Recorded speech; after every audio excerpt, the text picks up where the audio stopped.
التجا کرنا آسان کام نہیں۔ ایسے واقعات کی جزیات کو قرآن و حدیث کی چھلنی میں سے گزارنا انتہائی ضروری ہے تاکہ ہر بات قرآن اور حدیث سے منطبق ہو جائے۔ تو آئیے سنتے ہیں قصہ سیدنا موسیٰ علیہ السلام کا۔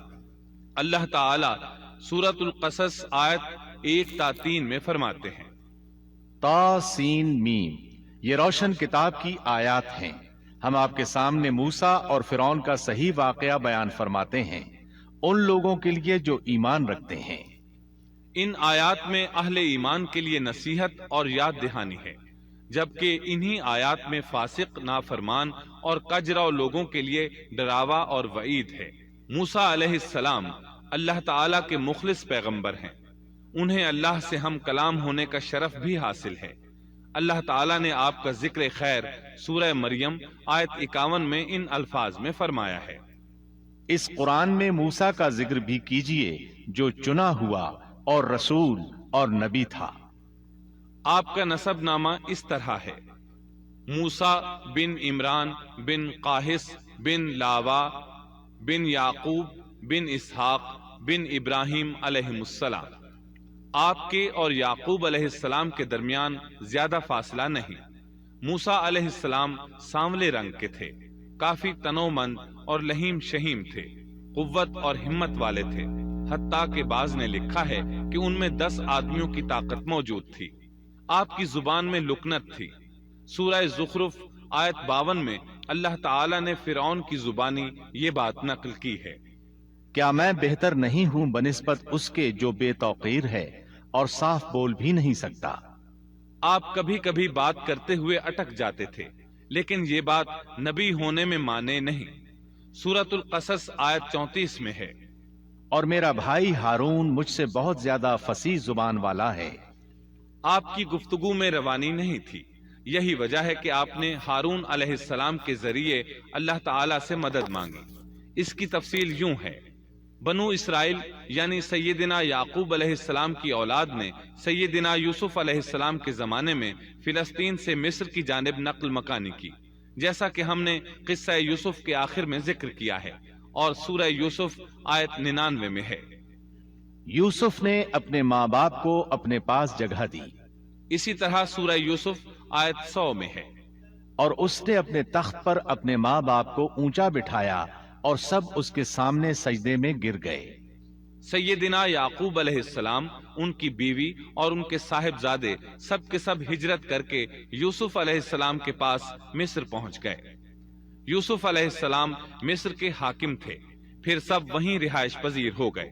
مورخین نے لکھا ہے جب وہ مصر میں داخل ہوئے تھے تو ان کی تعداد 80 تھی، پھر ان کی تعداد بڑھتی چلی گئی اور یہ زیادہ ہوتے چلے گئے، یہاں تک کہ جب موسیٰ علیہ السلام انہیں لے کر مصر سے باہر نکلے تو ان کی تعداد قریباً 6 لاکھ کے قریب تھی، اور یہ سب یوسف علیہ السلام کے عہد کے بعد ہوا۔ یوسف علیہ السلام کے زمانے میں مصر کا بادشاہ فرعون تھا۔ فرعون ایک لقب ہے جیسے قیصر، کسرا اور نجاشی لقب ہیں۔ ملک حبشہ کے ہر بادشاہ کو نجاشی کہتے ہیں۔ ملک روم اور قسطنطنیہ کے ہر فرمان روا کو قیصر کہتے ہیں۔ ملک فارس کے ہر بادشاہ کو کسرا کہا جاتا تھا۔ اسی طرح جو بھی ملک مصر کا بادشاہ بنتا تھا فرعون کہلاتا تھا، اور یہ سب اس زمانے کی باتیں ہیں۔ یوسف علیہ السلام کے زمانے میں اس فرعون کا نام ایان بن وعید تھا۔ اس کے عہد میں یوسف علیہ السلام صاحب اختیار ہو گئے۔ یہ آپ کا بہت احترام کرتا تھا، اچھی طرح جانتا تھا کہ یوسف علیہ السلام اس کے دین پر نہیں ہیں، اس کے باوجود وہ آپ پر اعتبار کرتا تھا۔ آپ ہی اس کی سلطنت کے اہم امور انجام دیتے تھے۔ یوسف علیہ السلام نے اپنی خداداد حکمت عملی سے ملک کو قحط سالی سے بچایا، بھوک اور افلاس سے نجات دلائی۔ اس لحاظ سے یوسف علیہ السلام کے دور میں بنی اسرائیل نے شاہانہ زندگی بسر کی۔ ملک مصر میں انہیں اعلیٰ مقام حاصل تھا۔ ایان کی وفات کے بعد قابوس بن مصعب بادشاہ بنا۔ یہ نہایت ظالم، جابر اور مشرک تھا۔ اس نے بنی اسرائیل پر مصیبتوں کے پہاڑ توڑے، لیکن ایسا یوسف علیہ السلام کی وفات کے بعد ہوا۔ پھر قابوس کی وفات کے بعد ایک اور فرعون مصر پر حکمران ہوا۔ یہ ولید بن مصعب تھا۔ یعنی قابوس کا بھائی تھا۔ اس ولید بن مصعب کی بیوی آسیہ بنت مزاحم تھی۔ ان کے متعلق نبی کریم صلی اللہ علیہ وسلم کا ارشاد گرامی ہے، مردوں میں تو بہت سے کامل ہوئے، لیکن عورتوں میں مریم بنت عمران اور فرعون کی بیوی آسیہ کے سوا اور کوئی کامل نہیں ہوا، اور بلا شبہ عائشہ رضی اللہ عنہا کی فضیلت تمام عورتوں پر ایسی ہے جیسے تمام کھانوں پر سرید کی فضیلت ہے۔ آسیہ ایک نیک، پاک باز اور مومنہ خاتون تھی۔ فرعون نے انہیں زبردستی غصب کر کے لانے کا ارادہ کیا، یعنی ان کے باپ سے چھین کر زبردستی اپنے پاس رکھنے کا ارادہ کیا۔ اس پر ان کے باپ نے کہا وہ ابھی کم عمر ہے۔ فرعون بولا نہیں، وہ کم عمر نہیں ہے، تو اس کا نکاح حق مہر کے عوض میرے ساتھ کر دے۔ اب آسیہ کا باپ ان کے پاس آیا اور فرعون کے ارادے سے انہیں باخبر کیا۔ انہوں نے کہا میں ایک کافر سے کس طرح شادی کر سکتی ہوں؟ اس پر فرعون نے پورے خاندان کو ہلاک کرنے کی دھمکی دی۔ آخرکار سیدہ آسیہ نے اپنے خاندان کو بچانے کے لیے اس سے نکاح کر لیا، لیکن اس سے حق مہر لینا پسند نہ کیا۔ اس طرح سیدہ آسیہ نے دل سے برا جانتے ہوئے فرعون کے ساتھ زندگی بسر کی۔ اس کے گھر پہنچ کر وہ اس جیسی کافرہ نہیں بنی، بلکہ پکی مومنہ رہی۔ بہرحال یہ تھا ان کی شادی کا واقعہ۔ یہ فرعون یعنی ولید بن مصعب بہت جابر اور ظالم شخص تھا۔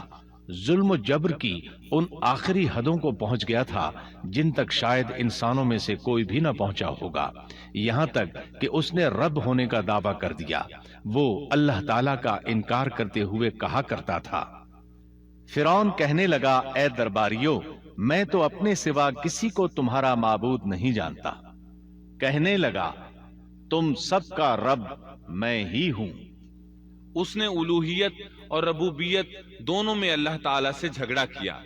اللہ تعالیٰ سورۃ القصص آیت 4 میں فرماتے ہیں، یقیناً فرعون نے زمین میں سرکشی کر رکھی تھی اور وہاں کے لوگوں کو گروہ گروہ بنا رکھا تھا، اور ان کے ایک فرقے کو کمزور کر رکھا تھا، اور ان کے لڑکوں کو تو ذبح کر ڈالتا تھا اور ان کی لڑکیوں کو زندہ چھوڑ دیتا تھا۔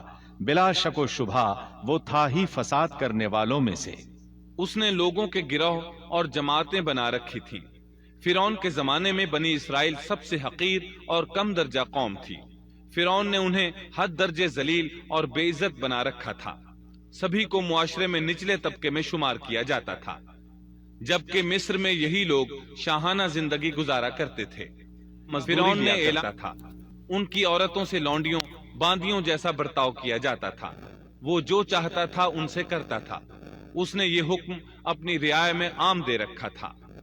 مصر کے باشندے اعلیٰ درجے کے لوگ سمجھے جاتے تھے، وہ قبطی کہلاتے تھے۔ فرعون نے بنی اسرائیل کو غلام اور محکوم بنا رکھا تھا اور انہیں ہر طرح سے کمزور کر دیا تھا۔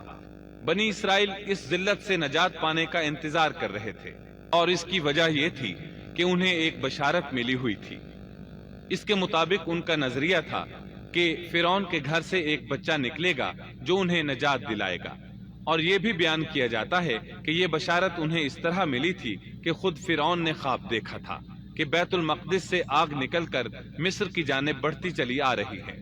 وہ آگ مصر میں موجود تمام لوگوں کو جلائے ڈالتی ہے، مگر اس آگ سے بنی اسرائیل کے گھر محفوظ رہتے ہیں۔ فرعون نے اس خواب کی تعبیر کاہنوں سے پوچھی۔ وہ کاہن اس کے نزدیک عالم تھے۔ انہوں نے خواب کی تعبیر یہ بتائی کہ بنی اسرائیل میں ایک بچہ ایسا پیدا ہونے والا ہے جس کی وجہ سے مصریوں کی ہلاکت ہوگی۔ یہ تعبیر